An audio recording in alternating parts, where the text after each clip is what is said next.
if you're already lean, you already know that you are fat adapted. I want to repeat that because I think that some people are trying to convince you of something that isn't necessarily true. Everyone here as humans is fat adapted, okay? Those people that are not a fat adapted would not be here right now. And I want to state that very clearly because your body uses an energy system in the aerobic system that we're in the majority of the day to tap into body fat. So then the rebuttal to me on that would be, well, why am I adding body fat if I'm fat adapted? And it's a great question. And it is a good rebuttal. It doesn't necessarily mean that you're not fat adapted. What it means is that you're storing just as much body fat, or you have dysregulated insulin and blood sugar levels, plus most likely lower thyroid and higher cortisol, and maybe even estrogen dominance. And those, I explained all of those on 2252. So when people are telling people, right, experts are telling people, you need to become more fat adapted, I don't know that anybody needs to become more fat adapted. What they need to be able to do is tap into body fat at the appropriate times and then tap into glucose at the appropriate times. But even when you're burning the greatest amount of body fat and you're truly fat adapted when you're sleeping, where it's about 80% coming from fatty acids or fat, you're still tapping into about 20% glucose, right? About 20% other. So when you look at that, well, when you're walking, it's down to about 70% and then about 30% glucose. So you're never 100% fat adapted.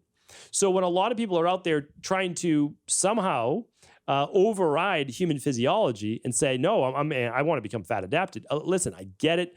I totally understand, but these buzzwords get thrown around without us actually looking into, is this actually true? Like, does this make sense? And so my goal for you would be to, yeah, we want that slow burn of energy all day long, no doubt about it. But when you're doing a hard workout, sprinting, let's say weightlifting based sessions or resistance sessions where the sets last for maximal effort, less than 90 seconds or so, yeah, you're not going to be tapping in the greatest amount of body fat, but that's okay because the goal isn't to necessarily be tapping in the greatest amount of body fat during a good high intensity interval training, sprint based training, or whenever energy demands go higher. Then that's okay because the body then says, okay, we're not able to use ketones at this point. We're not able to use fat at this point. And based on our brilliant human physiology, we can tap into different energy systems of the body. And that's great. But again, it's only going to last for a certain period of time. And those activities are typically going to boost our metabolism, our growth hormone, and our positive hormones in the long run when not overdone.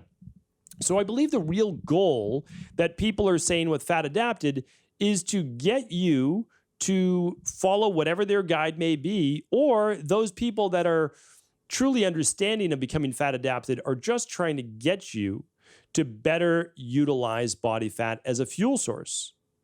Now, I agree with that. And that is why I do recommend an overnight fast of 12 to 16 hours. And that's going to work for about 99% of the population.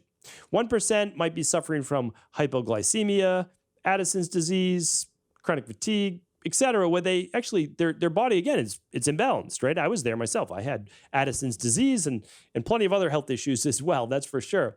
And so for me, going 12 hours wasn't a possibility, but that's only because my body wasn't balanced. Once I got balanced, then I was able to do that, and that's what I do to this day.